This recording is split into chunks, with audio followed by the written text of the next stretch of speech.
Salut les gens, j'espère que vous allez bien. Aujourd'hui, on se retrouve pour un top.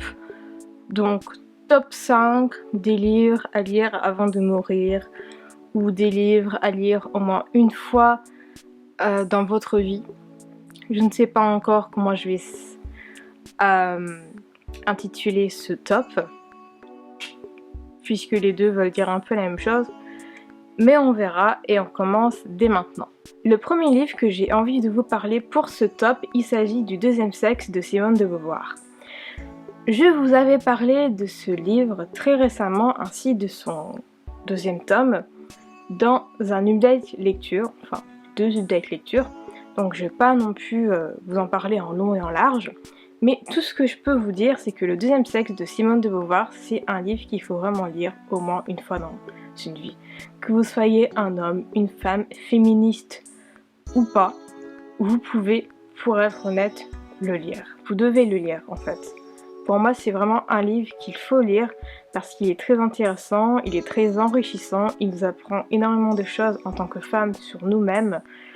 En tant que féministe, je pense que c'est vraiment le livre à lire parce que c'est tout simplement la Bible du féminisme, pardon. J'avais beaucoup aimé ce livre, il est très dur. Il n'y a pas forcément celui-ci, également le deuxième tome. Ils sont très durs tous les deux. Il y a certaines choses sur la femme que je n'imaginais pas. J'avais d'ailleurs parlé d'un extrait. Je pense que c'était par rapport au premier tome. Autant dans certaines cultures, la femme doit être absolument vierge pour se marier. Autant dans d'autres cultures, c'est totalement l'inverse. Et la façon dont ces cultures procèdent pour que la femme ne soit absolument pas vierge sont tout simplement atroces. Je ne dirais pas c'est quoi le plus atroce entre être vierge dans le mariage ou ne pas l'être, mais dans tous les cas c'est atroce. Donc c'est pour ça que j'insiste sur le fait que c'est un livre qui peut être dur à lire. Mais je pense que c'est important dans la vie de sortir de son petit confort. Et c'est un livre que j'ai beaucoup aimé, donc je ne vais pas vous en parler en long et en large parce que comme je l'ai déjà dit, c'est un livre que j'ai lu récemment, du moins ces derniers mois. Et donc il y a les updates lectures qui sont disponibles sur ma chaîne et que je vous incite à chercher. Si le féminisme vous intéresse, si vous êtes sensible au féminisme, si vous êtes sensible à un minimum à la cause de la femme, qui pour moi est quand même très important, je vous incite vraiment à lire ce livre. Ne serait-ce que le premier tome qui est premièrement beaucoup plus court que le deuxième. Et puis c'est une introduction, comme ça vous pouvez vous faire votre propre avis dessus. Le deuxième livre que je veux vous présenter pour ce top, ou plutôt vous en parler, il s'agit des Misérables de Victor Hugo. Ici j'ai l'édition France Loisirs qui n'est pas complète, que j'avais lu, que je vous en avais parlé. Mais je préfère avoir un livre en main pour vous le présenter. Surtout que malheureusement ce n'est pas un livre complet celui-ci, mais par contre la couverture je la trouve assez jolie. Quoi qu'il en soit, il s'agit des Misérables de Victor Hugo. Je pense que ce n'est plus une œuvre qu'on présente, je ne vais pas vous parler de quoi ça parle, parce que tout le monde sait de quoi parlent les Misérables. Il y a plusieurs films qui sont adaptés des Misérables, j'en connais 2 qui sont disponibles sur Netflix. J'ai toujours beaucoup aimé les histoires qui sont plus ou moins engagées. C'est vrai que dans les classiques, on a tendance à beaucoup avoir d'histoires d'amour. Moi qui ne suis absolument pas sensible à tout ce qui est histoire d'amour, pour être honnête, je m'emmerde un peu avec les classiques. Mais pas avec Victor Hugo, parce que Victor Hugo, il écrit des romans engagés. J'aurais pu vous présenter Notre-Dame, que j'ai lu récemment, mais je préfère vous présenter Les Misérables. Quoi qu'il en soit, si vous aimez les romans qui sont plus ou moins engagés, qui ont vraiment un but précis autre qu'une histoire d'amour, je vous suggère vraiment de lire Les Misérables. C'est une histoire qui vous prend par les tripes. J'ai vraiment beaucoup aimé Les Misérables. J'ai aussi beaucoup aimé les films, mais c'est pas pareil. C'est une histoire que je vous conseille vraiment.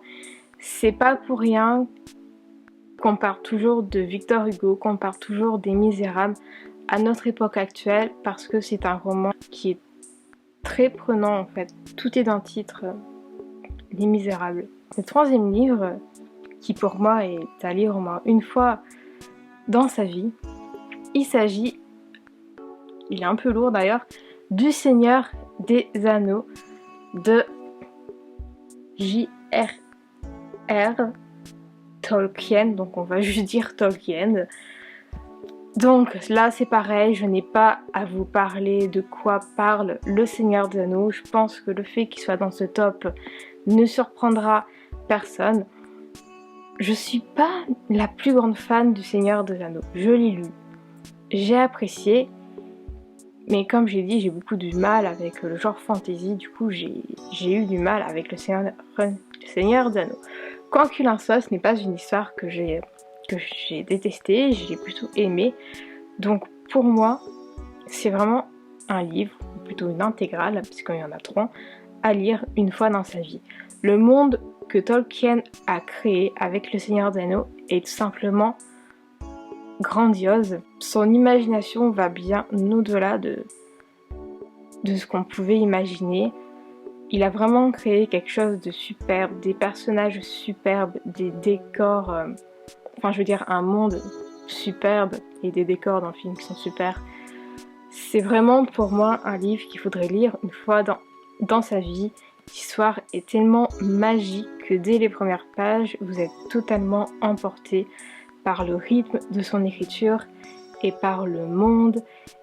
Et je ne sais absolument pas quoi dire à part qu'il faut vraiment que vous lisiez Le Seigneur des Anneaux au moins une fois dans votre vie. Et si Héloïse regarde cette vidéo, je pense qu'elle ne peut qu'être d'accord avec moi. Quatrième livre que j'ai envie de vous présenter pour ce top, il s'agit également d'une saga. Je pense d'ailleurs que dans ce top, c'est la plus grosse saga que j'ai à vous présenter.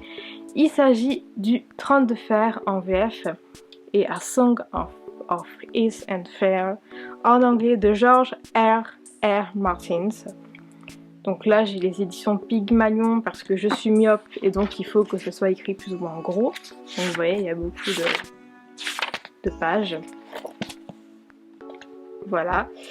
Ce que j'aime bien aussi, c'est pareil aussi dans le Seigneur des Anneaux, c'est que nous avons également une jolie carte. Voilà la carte de Westeros qui est totalement splendide. Donc je voulais vraiment vous parler de Game of Thrones parce que c'est une série qu'on ne présente plus, que ce soit la saga littéraire ou la série télévisée, c'est vraiment quelque chose que l'on ne présente plus. Le monde est totalement incroyable. George R. Martin a vraiment créé, tout comme Tolkien, un monde de toutes pièces. Il a créé des peuples différents, je pense notamment aux Dothraki, aux enfants de la forêt, aux marcheurs blancs. Il y a également les hommes, qui sont également de différentes cultures. Les hommes dans Game of Thrones croient en des dieux différents. En général, ils prient les 7, mais il y a également les anciens dieux. Il y a également le dieu noyé. Ensuite, c'est une histoire qui est très centrée sur la politique. Vraiment, Game of Thrones, je pense que c'est le livre le plus riche que j'ai eu à lire jusqu'à aujourd'hui.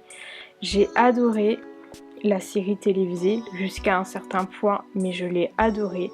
J'aime également beaucoup la série littéraire, surtout que tout ce qui est écrit dans la série littéraire n'apparaît pas dans la série télévisée. Je pense notamment à Lady Stoneheart, qui est traduit en français en Lady Cœur de Pierre, qui est plus ou moins un personnage central là-dedans, qu'ils ont décidé de ne pas mettre à la télé.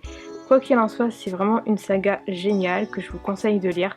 Certes, je sais, puisqu'il y en a qui vont forcément le penser ou me le dire, certes, l'AVF, quand l'auteur met en scène des paysans, le traducteur, et je pense que George R. Martin l'a également fait en VO, a tendance à écrire, ou plutôt à faire parler ces personnages vraiment comme des paysans, ce qui fait que parfois on a du mal un peu à comprendre.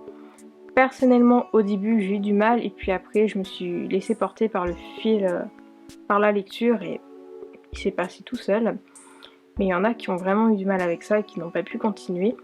Mais je vous incite vraiment à vous forcer si ça vous arrive parce que c'est une lecture qui vaut vraiment le coup. Et comme toute saga adaptée à la télévision, la saga littéraire vaut beaucoup mieux que la saga télévisée. Et le dernier livre que je vais vous parler pour ce top, je pense qu'il n'étonnera personne. Il s'agit bien entendu de Harry Potter de J.K. Rowling. Donc là c'est Harry Potter et l'école des sorciers. Donc là c'est la nouvelle édition que je trouve très jolie. C'est un peu présenté comme ça. La nouvelle édition elle est sortie il y a 1 an maintenant je crois. Quoi qu'il en soit, Harry Potter c'est vraiment ce qui m'a donné envie de lire.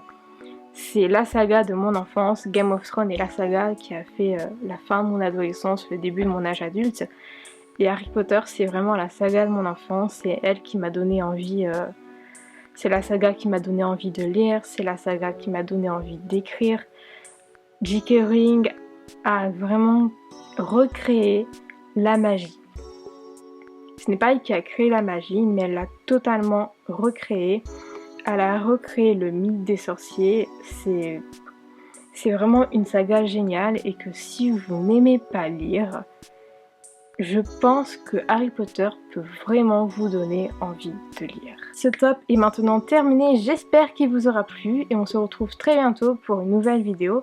En attendant, je vous souhaite d'agréables lectures et surtout n'oubliez pas de vous abonner à la chaîne si ce n'est pas encore fait, à me suivre sur les réseaux sociaux, à laisser un commentaire, un pouce bleu, etc. Bref, on se retrouve très bientôt. Ciao!